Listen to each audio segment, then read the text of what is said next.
எதிர்பார்த்த மாதிரியே ஒரு கேப் அப் ஓப்பன், அப்புறம் 230 வரைக்கும் சைட்வைஸ், அப்புறம் ஒரு பெரிய மொமெண்டம். இந்த மொமெண்டம் சஸ்டெயின் ஆகுமா பார்த்தலாம் வாங்க. இங்கே கொடுக்கக்கூடிய தகவல் எல்லாமே எஜுகேஷனல் பர்பஸ்க்கு தாங்க. டிஸ்க்ளைமர் ரீட் பண்ணிக்கோங்க. மெம்பர்ஸ், இன்னைக்கு காலையில் மார்க்கெட் ஓப்பன் ஆகிறதுக்கு முன்னாடி நம்ம என்ன சொல்லியிருந்தோம்? ஒரு கேப் அப் ஓப்பன் ஆகலாம், அதுக்கப்புறம் ஒரு 50% ஃபிபனாச்சி லெவலில் ஒரு சைட்வைஸ் போகலாம் 145 வரைக்கும் அப்படின்னு ஒரு சினாரியோ சொல்லியிருந்தோம். அதுக்கப்புறம் ஒரு 9-10க்கு ப்ரீ மார்க்கெட் ஓப்பன் ஆனதுக்கப்புறம் 24,728 டெஸ்ட் பண்ணுறதுக்கு வாய்ப்புகள் இருக்கு அப்படின்னு சொல்லியிருந்தோம். எக்ஸாக்டா அதே மாதிரி ஆயிடுச்சுங்களா? மார்னிங் 9:15 ரெட் கேண்டில், அதுக்கப்புறம் சைட்வேஸ், எத்தனை மணி வரைக்கும்? ஒரு 2:30 வரைக்கும் சைட்வேஸ், அதுக்கப்புறம் ஒரு நல்ல மொமெண்டம். ஸோ நம்ம எதிர்பார்த்த மாதிரி தான் இன்னைக்கு மார்க்கெட் பிஹேவ் பண்ணிருக்கீங்க. பெருசாக எந்த டிஃப்ரென்ஸும் கிடையாது. ஒரு முக்கியமான விஷயம் நம்ம கவனிக்க வேண்டியது என்ன அப்படின்னு பார்த்தீங்கன்னா, நம்ம சப்போர்ட் பிளாக் 2 ஆன அதோட லோ 24,300 அந்த ரேஞ்சில் ஒரு புல் பேக் ஸ்டார்ட் பண்ணி இப்போ வரைக்கும் ஒரு ஹையர் ஹை அப்படிங்கிற கான்செப்ட்ல தான் போயிட்டு இருக்காங்க. எக்ஸாக்டா ஒரு 220க்கு மட்டும் ஒரு ஸ்டாப் லாஸ் அடிக்கிற மாதிரி ஒரு சின்ன லோயர் லோங்கிற மாதிரி ஃபார்ம் பண்ணிட்டு அப்புறம் ஒரு பெரிய மொமெண்டம் கிடைச்சிருக்கு. ஸோ நம்ம இதை ஹையர் ஹை ஃபார்மேஷன் அப்படின்னு எடுத்துக்கலாமா அப்படின்னு கேட்டிங்கன்னா, இது 1 ஹவர்ல கன்ஃபார்ம் ஆனால் அதுக்கப்புறம் எடுத்துக்கலாங்க. அது வரைக்கும் நம்ம வந்து கன்ஃபார்மாக எடுத்துக்க முடியாது. இது 5 மினிட்ஸ் சார்ட். ஓகேங்களா? ஸோ இன்னைக்கு பார்த்தீங்கன்னா இந்த ஒரு பெரிய மொமெண்டமை நம்ம எல்லாருனாலையும் கேட்ச் பண்ணியிருக்க முடியாது. அதுக்கு காரணம் என்ன அப்படிங்கிறத நான் எக்ஸ்பிளைன் பண்ணுறேங்க. ஸோ இப்போ இது வந்து ப்ரீமியம் சார்ட்ல பார்த்தீங்கன்னா மார்னிங் வந்து 9:15K புட் சைடில் வந்து ப்ரீவியஸ் டே லோவை கட் பண்ணியாச்சு.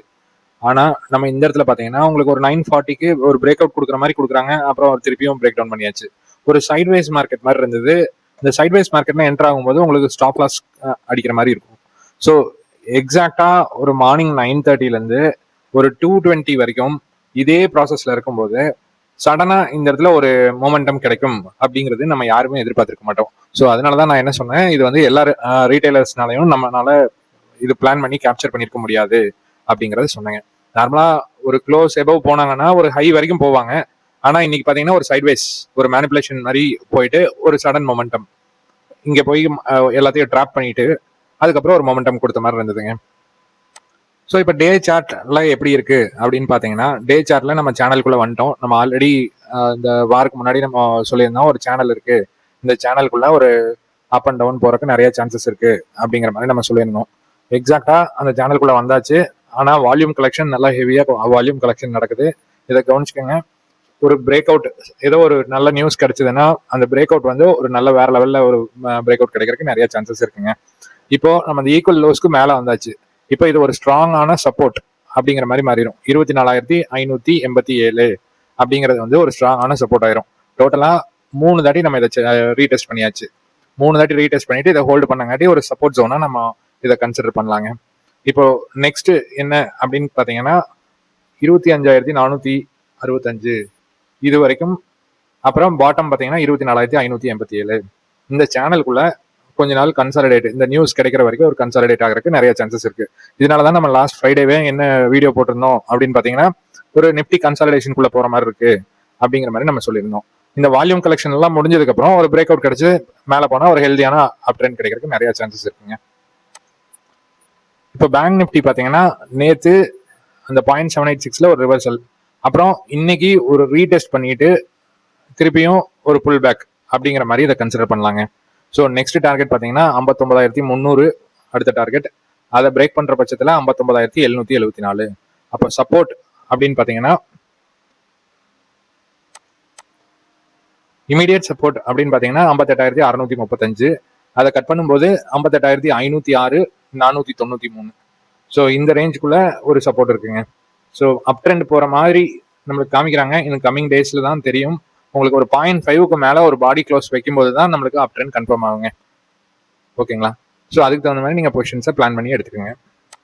இப்போ சென்செக்ஸ் எக்ஸ்பிரி நம்ம நேற்று மார்க் பண்ண லெவல்ஸ் எக்ஸாக்டா அதே லெவலில் தான் டிராவல் ஆயிருக்கு.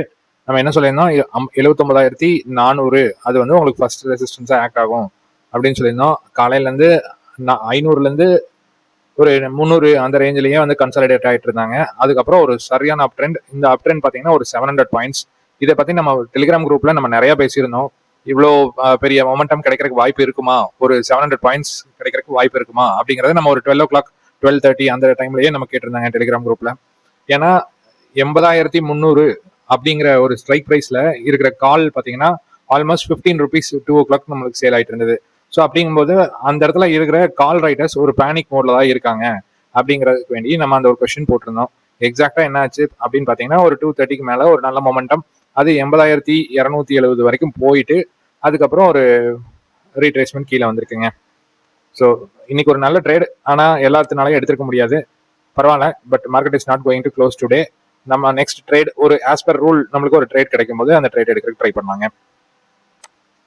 நாளைக்கு என்ன செட்டப் அப்படின்னு பார்த்தீங்கன்னா, நம்ம இப்போ சப்போர்ட் பிளாக்குக்கு மேலே வந்தாச்சு. அப்படிங்கும்போது உங்களுக்கு 24,728 இந்த ஏரியா ஒரு மிகப்பெரிய சப்போர்ட். இந்த சப்போர்ட்டை பிரேக் பண்ணாங்கன்னா திருப்பியும் 587 ரீடெஸ்ட் பண்ணுறதுக்கு வருவாங்க. சப்போஸ் இந்த சப்போர்ட்டை பிரேக் பண்ணலை, அப் ட்ரெண்ட் போகிற மாதிரி இருந்ததுன்னா நெக்ஸ்ட் சப்ளை பிளாக்கான 24,900 930 அந்த ரேஞ்ச் வரைக்கும் ஒரு அப் ட்ரெண்ட் போறதுக்கு நிறைய சான்சஸ் இருக்குங்க. ஸோ இதுதான் நாளைக்கு உண்டான லெவல்ஸ். இல்லை ஒரு கன்சாலிடேஷன் மோட்ல இந்த சப்போர்ட் பிளாக் சப்ளை பிளாக்குள்ள ஒரு கன்சாலிடேஷன் நடக்கலாங்க. ஸோ இதுக்கு தகுந்த மாதிரி நம்ம ட்ரேட் குவான்டிட்டிஸ் வந்து வார் நியூஸ் முடிகிற வரைக்கும் ட்ரேட் குவான்டிட்டிஸை ரொம்ப ஜாக்கிரதையாக எடுக்கிறது நம்மளுக்கு ரொம்ப ரொம்ப நல்லதுங்க. ப்ரீமியமில் பார்த்தீங்கன்னா 24,750 கால் போட்டு எடுத்திருக்கோம். ஏன்னா இது க்ளோஸ் நியர்பை இருக்கிறது இது ரெண்டு தான். பார்த்தீங்கன்னா நாளைக்கு கால் சைடில் 211க்கு மேலே இருந்ததுன்னா 289 ஃபர்ஸ்ட் டார்கெட் போகிறதுக்கு நிறைய சான்சஸ் இருக்குது. அதே புட் சைடில் வந்து 218க்கு மேலே இருந்ததுன்னா அதுக்கு அடுத்த டார்கெட் வந்து 289, அதுக்கப்புறம் 329 இந்த டார்கெட்ஸ் வரைக்கும் போகிறக்கு வாய்ப்பு இருக்குங்க. மார்க் பண்ணிக்கலாம். ஸோ இது வந்து ஃபர்ஸ்ட் டார்கெட்டாக இருக்குங்க. அதுக்கு அடுத்த டார்கெட் பார்த்தீங்கன்னா இந்த டார்கெட்டாக இருக்கும். இதே கால் சைடில் ஆப்பர்ச்சுனிட்டி இருந்ததுன்னா இந்த 429 அப்படிங்கிற வேல்யூ வரைக்கும் கால் போகிறதுக்கு நிறைய சான்சஸ் இருக்குது. ஓகேங்களா? ஸோ அது எது ஹை அபவ் இருக்கோ அதில் ட்ரேட் பண்ணுறதுக்கு ட்ரை பண்ணுங்க. சப்போஸ் கால் வந்து ஹை அபவ், அதாவது க்ளோஸ் அபவ் போனாங்க அப்படின்னா இந்த இடத்துல இது இன்னத்தை லோவை கட் பண்ணுதா அப்படிங்கிறத ஒரு கன்ஃபர்மேஷன் பார்த்துக்கோங்க. சப்போஸ் இன்னத்தை லோவை கட் பண்ணியிருந்ததுன்னா இந்த இடத்துல மொமெண்டம் நிறைய கிடைக்கிறதுக்கு ரொம்ப சான்சஸ் இருக்கு. ஸோ அதுக்கு தகுந்த மாதிரி ட்ரேட் எடுக்கிறதுக்கு ட்ரை பண்ணலாம். இன்னொரு சைக்காலஜிக்கல் பாயிண்ட்டுங்க, எக்ஸ்பிரி பொறுத்தளவுக்கு நம்ம எந்த மாதிரி குவான்டிட்டிஸ் எடுக்கணும் அப்படின்னு கேட்டிங்கன்னா, நம்ம ரிஸ்க் எவ்வளோ எடுக்கலாம், நம்ம கேபிட்டல் எவ்வளோ இருக்கு, அதில் எவ்வளோ பர்சன்டேஜ் நம்ம ரிஸ்க் எடுக்க முடியும் அப்படிங்கிறத கிளியராக பிளான் பண்ணி அதுக்கு தகுந்த மாதிரி குவான்டிட்டிஸ் எடுங்க. ஒரு கேம்பிள் மாதிரி ஒரு 1000 குவான்டிட்டி 2000 குவான்டிட்டி அந்த மாதிரி எடுத்து கேம்பிள் பண்ணோம்னா நம்ம கேபிட்டலுக்கு ரொம்ப ப்ராப்ளம் ஆகுங்க.